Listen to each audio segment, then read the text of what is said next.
true. Cherish this life that's destined for you.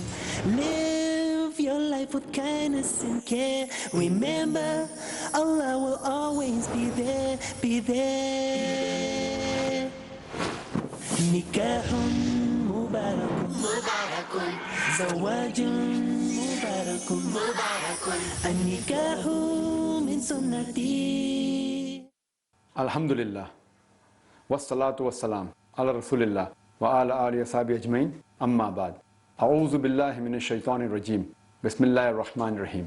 Innal muslimina wal muslimati, wal mu'minina wal mu'minati, wal qanitina wal qanitati, wal sadiqina wal sadiqati, wal sabirina wal sabirati, wal khashiina wal khashiyati, wal mutasaddiqina wal mutasaddiqati, wal sa'imina wal sa'imati, wal hafizina furujum wal hafizati, وَذَاكِرِينَ اللَّهَ كَثِيرًا وَذَاكِرَاتِ أَعَدَّ اللَّهُ لَهُمْ مَغْفِرَةً أَجْرًا عَظِيمًا رَبِّ اشْرَحْ لِي صَدْرِي وَيَسِّرْ لِي أَمْرِي وَاحْلُلْ عُقْدَةً مِنْ لِسَانِي يَفْقَهُوا قَوْلِي.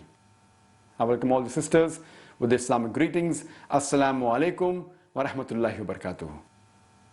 Now we begin with the second part of the question and answer session on the marriage preparatory course. If any sisters have any questions related to the topic of marriage preparatory course, then you're most welcome, sisters. This question is in relation to the first question, that is the age of marriage. As we see, alhamdulillah, that the Muslim community is on the way of progressing in terms of education and reformation. As we have a vision of having a community, well-established Muslim ummah, we need professionals. We need women who are educated, who are PhDs and who are postgraduate. So somebody has to sacrifice for the age of marriage, because it's not very possible to go the family way and get educated for like maybe MBAs or some other fields which require many years in studies, maybe doctors and gynecologists. So what is your suggestion to a sister who would like to pursue studies? Sister has a question that a lady would like to pursue studies, become a doctor or a postgraduate, etc. Someone should become, and I do agree with that. Sister, the earlier question was asked that can she get married and pursue? Very well she can. And I know many cases that she has got married, she has become a graduate, she marries, after a couple of years she becomes a postgraduate, no problem at all, sister. So very well she can get married and yet pursue the studies. I don't think so marriage becomes a hindrance. Yes, there are certain negative factors, but the positive factors also. But sister, if for certain reasons, if she delays for a valid cause, really that fine, she's in the midway and then marriage in between may cause a loss to certain things which is a requirement for the ummah. In this case, in rare occasions if she delays, there's no problem, but it should not be. Many people say, I know that nothing they have. क्या करने का है? We have to postgrad. क्या करने का? PhD करने का है. क्या field में करने का है? So this is a delaying tactics.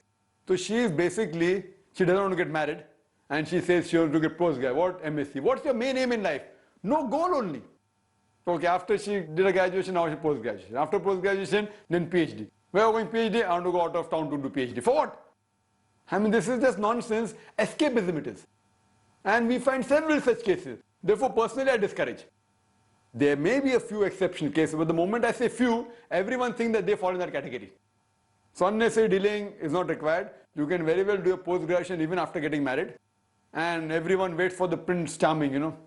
And I have known these cases personally. We're also involved in the field, and there are many people who come to us for guidance, though we don't keep it open, that having marriage bureau, because we're involved in other activities. But we have been involved, I mean, me and my wife have been involved in various cases, and we find that these people, they say they want a dai, but at the back of their mind, no, they want a dai from America. They want a dai who works abroad. They want a dai who wants at least so many rupees. So on the face of it, they say they don't want anything else but a virtuous person. But when we show a virtuous person, he is not like that. He doesn't have a very high degree. And then they delay the marriage, and they delay to the extent that then becomes more difficult. So what they were getting when they were at the age of 25 or 23, when they reach the age of 29, now the options are more limited. So lady should not delay too much. The more she delays, I mean, the options of marriage become reduced. So therefore, I don't encourage a delay marriage. But if it's in a certain rare cases, etc., there's no harm. But yet, she can get married and continue her study, sister. Except on certain professional cases like being a medical doctor. Now, how many Muslim ladies are doctors? That I don't know. Not even 1%. So if I say for doctor you can delay, doesn't mean that for anything else you can delay.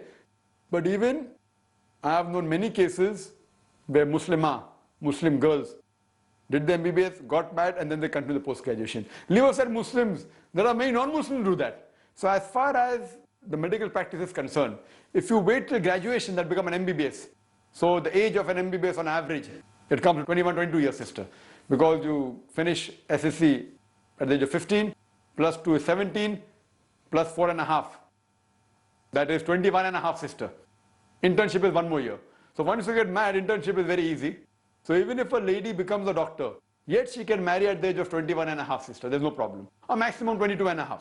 A post-graduation, there are many postgraduates who are married, and yet they do the post-graduation. So again, this doesn't become a hindrance. So even if she wants to do post-graduation in the field of medicine, she can very well get married after graduation and then do the post-graduation. Hope that answers the question, sister. Brother, suppose we have the nikah in a very simple manner and in the mosque, as you said, and again, the walima is again very simple, but the parents of the girl, they desire that even they should, they should give a reception, something, but then they do agree with the girl that fine, we will not have the reception, but can they pool in some money along with the boy's family for the, reception of the walima? Can they pull in money for the walima, along with the boy's family, or the walima has to be solely from the boy's side? As far as the walima is concerned, it is from the boy's side. But if they chip in some money, there's no problem at all. It is the duty of the boy's side to host the walima. But if it's the reception come walima and if the girl's parents willingly put, there's no problem at all. Willingly, there's no problem. But there should not be a compulsion. That's important. But see to it that it is simple, it's not extravagant. And people normally have this philosophy, I've gone to so many wedding receptions. So if I don't give a reception for my daughter, then my naak kat jayenge. They won't bother about the nose rather than the akhirah. This is a common practice. So therefore these arguments should not be the cause. But if you have a simple walima, we excel this, then there's no problem. Brother, what kind of Islamic study can be done between a husband and wife? Sister asked the question, what kind of Islamic studies can be done between husband and wife, depending what type of Islamic studies you want to do. You can start right from reading the Quran with understanding that's the basic. Very well, you can read at least one translation. The minimum I say, at least 20 minutes a day, minimum. 20 minutes a day along with the Quran and the translation understanding. If you have more time, you can at a time refer to 7 translation, 6 translation. If you have more time, you can refer to tafsir, various tafsir, Tafsir ibn Kasir is there. If you have more time, you can read the hadith, and you can go on, depending upon the time at your disposal. The minimum is reading the Quran with understanding. If both have read several times, you can take the hadith, you can take the various tafsirs, you can do a research together. Okay, let's, like how we have in IRF. We have that once a week we gather together, the main speakers of the IRF. On Thursday evenings we gather and we discuss on issues which are fiqh. So like that, depending upon the level of the Islamic knowledge that is there, between the spouses you can decide. But minimum, at least the translation of the Quran, understanding of the Quran, tafsir of the Quran, the hadith. If you want a higher level, you can discuss various things, anything which is there in which you can acquire knowledge. It's good, sister. Assalamu alaikum, brother. Wa alaikum assalam wa rahmatullahi wa barakatuh. Yesterday you spoke about negative testing, while speaking of in a meeting. Then could you guide us more towards it? How to judge a person's gestures and what kind, like? Negative testing, for example, you ask a leading question to the boy. Do you have any vices? Do you smoke? Do you have alcohol? If he says yes, so it's confirmed. He says that I have alcohol, negative. Negative testing means if you get proof that he is doing something un-Islamic, that is 100% confirmed that his virtue is bad. But if he says that don't have alcohol, that doesn't mean that he is not having. He may have, he may not have. So therefore ask leading question. Some may lie, most of them will not lie, whatever it is. Now, after the leading question, there can be a follow-up question, sub-question to know whether he is lying or not. For example, if you ask the boy, that do you offer salah? Or how many times do you offer salah? So he may say, yes, I offer 5 times. Or you may ask the question in another way, that how many salahs do you miss in a day? One question. If he says, I offer 5 times salah. So you can ask him that, what is the time for fajr? Today, what is the time for fajr? Now, a person who doesn't offer salah and says, I offer 5 times salah, ask him the time of fajr because the fajr time keeps on changing. Ask him the time of maghrib. If you ask him the time of fajr and maghrib and if he gives approximately the correct time, you can say, okay, fine, the chances he's saying the truth is a bit more. Not that he has said the truth. But if he falters there, and he says, Fajr I get up in the morning at, now I get up in the morning at 6 or 10 offer salah. So you know that now, the time for sunrise is about 6:10, 6:08, 6:10. So if he says 6:30, that means he's lying. Or if he says, I get up at 4 o'clock in the morning, he's lying. If he says, I don't know the exact time of sunrise, but I get up before 5:45 and offer my salah between 5:30 and 5:45, no problem. So in this way, by asking leading questions, sisters, and then asking sub-questions, you can even identify whether the person is lying or not. Do you smoke? Do you have alcohol? Do you offer salah? Do you give zakat? What is the percentage of zakat? Leading questions you can ask. And we do that when we take interviews of the parents of the children that get admitted to our school, Islamic International School. And we even ask simple questions, and we ask a question that, who is the first prophet of Islam? And believe me, many times ladies, they don't know who's the first prophet. Many times they reply that Muhammad Sallallahu Alaihi Wasallam. So if you ask such a question that who's the first prophet, and the person doesn't know that Adam Alayhi Salam is the first prophet, and he claims to be a very Islamic person, so he come to know.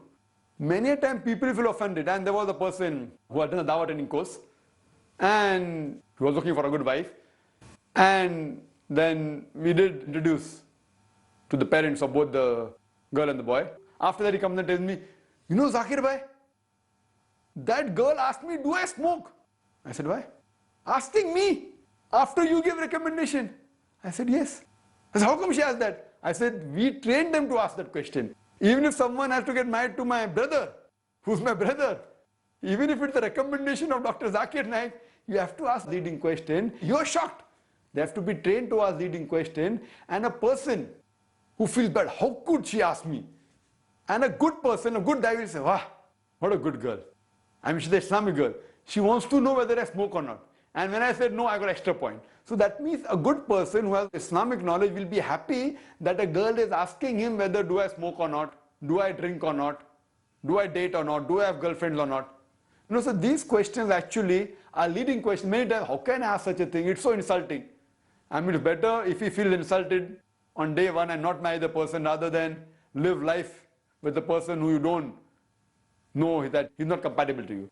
So sister, you should ask leading questions, you should have sub-questions, and based on this you can come to know. Many times when a person gives a reply, you can come to know that he has got negative testing. The reply that you get, for example, you should know what is the scenario of the world today. And based on that, whatever reply you get, if other things are fine and a couple of things you feel are not correct, you consult with another person. That, you know, many a time people just get put off at small things. Like, I remember that a lady, when she was discussing with the person, and he had a good diet, etc., everything. And then she asked, do you do guzze basar? So he was honest, he said that, not really, I don't practice it. Guzze basar nahi karte, reject. See, guzze basar, lowering your gaze when you speak to a lady is an important thing, it's a fard. But how many people do it? So seeing the scenario that people aren't used to that thing, though it is wrong, it is haram. So these things you should know on what criteria to reject, what not to reject. So this, inshallah, certain things you can directly reject on the spot. That fine, a person, for example, interest is a bigger sin than even having alcohol. He's a very good person, everything fine, 5 times salah he offers, etc. Then do you have a savings account? Yes, I have a savings account. Interest, haram, reject. See, having a savings account, according to me, is a bigger sin than drinking alcohol. But because most of the people, most of the Muslims are not aware that riba is a bigger sin than having alcohol, and alcohol is known to be a big sin. So if he has alcohol, he knows it's a big sin and is willingly doing it. In interest, people think, some scholars have given that is allowed. So I would put it the other way around. As a person who has a savings account, who has the money in fixed deposit, though it's a bigger sin, I would say that's a better person than a person who has alcohol. So this is again my experience to come to know, sister, because in our society, not having a savings account or fixed deposit is not common. So such things, sister, while interviewing, you should know where should be the weightage. And based on that, you can do negative testing and you can come to know. You can ask him questions like, you're a dai, which organization are you attached to? How often do you go? So by asking leading questions, sister, oh, you're a dai, or what have you read? Where have you gone? Where have you learned? Which books have you read? You know, all these questions you can come to know. So all these questions, when a person keeps on answering, the chances that he's not involved becomes diminished. Do you know which books have you read? Have you heard of Sheikh Ahmad Didat? Do you know which cassettes have you seen? So these questions, the moment you keep on asking, you come to know that the person, the less chances of him lying. Asking leading questions, you can come to know many things, sister. And that I think in the marriage preparatory course, there's a questionnaire which I believe will be given to you, or maybe has been given to you, that what questions to ask and how to ask, etc. Sister, hope that answers the question. Can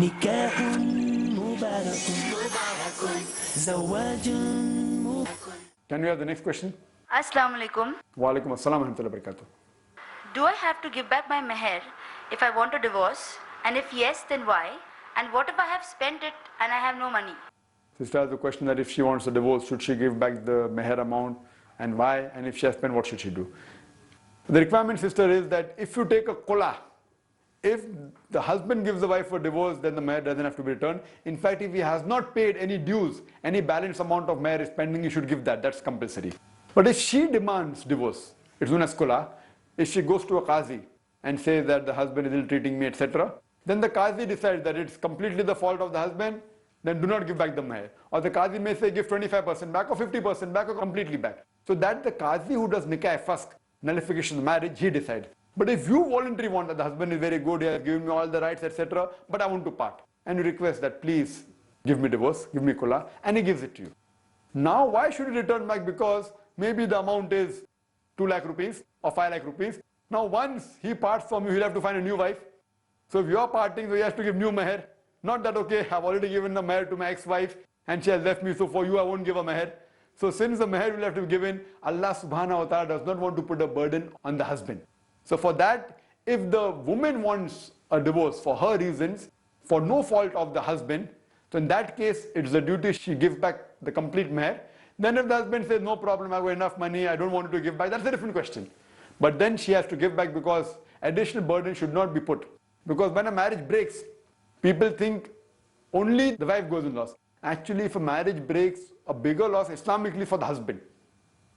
In the society, it's a bigger loss for the woman, but actually for the husband. If it's a completely Islamic society, when a marriage breaks, it's a bigger loss for the husband actually. He has to give new meher, he has to look after the children and various financial aspects. So that's the reason the right for divorce in the Quran is given to the husband, but a woman also can do if the husband ill-treats, etc., which has been discussed in the cassette, Woman That's in Islam. Now the last question is that if she has spent the amount, it's not a burden. So if she feels that continuing with the husband is a burden and she wants to part, so she has to take care of the lesser burden, that is arranging the amount, because she opted to part out. The husband is very good, he has given all the rights. So there it is the duty that she has to take that burden on herself to prevent the bigger burden that she doesn't want to continue life. So because it was the money given to her, she has to give it back. She has to arrange some or the other and give the money back. Unless the husband voluntarily says that I don't want it. So if she's opted for the qula, then she has to give the money back. If she has spent it, she has to acquire it and give it back to him. Assalamu alaikum. Wa alaikum assalam wa barakatuh. If you're not finding an Islamic person, leave a da'i, leave a person who's involved into Islamic activities. Even a very Islamic person, you're not finding such a person, then you may have to compromise, Obviously, habits like smoking and alcoholism are just out of question. So to what level should we compromise? What should we look in a person, if he is not at all Islamic? But you have to compromise, Sister, that's a very good question. That if you don't leave aside a da'i, even average practicing Muslim, then we have to compromise. We cannot compromise on alcohol. So what can we compromise on? And that's a very good question. To say that there is no Islamic person anywhere in the world is wrong. In Bombay you'll find, but the Islamic person may not have the wealth. He may be poor, he may be earning 5,000 rupees a month. So the problem that we face today, that the girl may have own standard, but then she is looking for a da'i who is even very well qualified and earns a lot of money, so that after she marries she'll be able to do dawah full time. They look at some other people and say, okay, I want such a person, such a da'i. And then so that I've got nothing to do, and after marriage I want to be fully involved in dawah activity. Sister, it is preferable to marry a da'i who earns less, maybe 5,000-6,000 rupees a month, than marry a person who earns 5 lakh rupees a month and is not Islamic. Because if there are constraint of money, then fine, you can yet do dawah. You may not be full-time involved in the field of dawah. You have to do the duty of your wife, of a mother. You may have to cook food. That doesn't mean that you cannot cook food. So the thing is that then it's preferable to opt for a da'i and spending some time in the household activity and then spending balance time for dawah rather than marrying a person who's rich and who's far away from Islam. So sister, here you have to compromise on luxury. And if you compromise on luxury and the money, the financial aspect, then there will not be a problem. Getting an Islamic person who's poor, you will surely get. But getting an Islamic person who's rich and a graduate and very fluent in English and very famous, etc., all these things are the add-ons, the Prince Charming people look for. So it is therefore I said that when you make a dua for a spouse who's the best for you. Normally people make a dua that I want a person who's very Islamic, who's a da'i of international caliber, who's rich also, and who's graduate also, and has got a degree as an engineer or as a doctor, and plus and plus and plus and plus. I always recommend the people that leave that part on Allah subhanahu wa ta'ala. Allah knows better than you. Maybe you get a da'i who's very rich, who's graduate, who's a doctor, who's rich, but then he may not turn out to be the best for you. So you pray to Allah subhanahu wa ta'ala, give me a life partner who is the best for me in the akhirah and in this world. But first for the akhirah and in this world. Because you may never know that you may ask for certain things, Allah will give it to you. But then you realize that, marrying such a person, I'm not compatible to him. So therefore you leave the compatibility to Allah subhanahu wa ta'ala, and your dua should be open-ended. That give me a da'i which will be the best for me in the akhirah as well as in this world, sister. So therefore compromises will have to be made, and since we are involved in this field, and we have had the occasion of trying to make the match on several occasions, and we find that we really feel bad that those people who we considered to be da'is, actually they're just da'is for namesake. When it comes to marriage, they're looking for the criteria. In the talks they say that we require so and so things, whether it be gents or whether it be ladies. So when it actually practically comes to check whether the person really wants a life partner which will be good for the akhirah and this world, then they start compromising. I marry him, then I have to live in a rented house, or I have to live and the bathroom is outside. I want a bathroom inside, I cannot go for a bathroom outside. All these things, sister, compromising on these aspects is better than compromising on the deen, compromising on dawah, compromising on the Islamic aspect, sister. Hope that answers the question. Wa akhir da'wana alhamdulillahi rabbil alameen. This day young, forever be true. Cherish this life that's destined for you. Live your life with kindness and care. Remember, Allah will always be there, be there.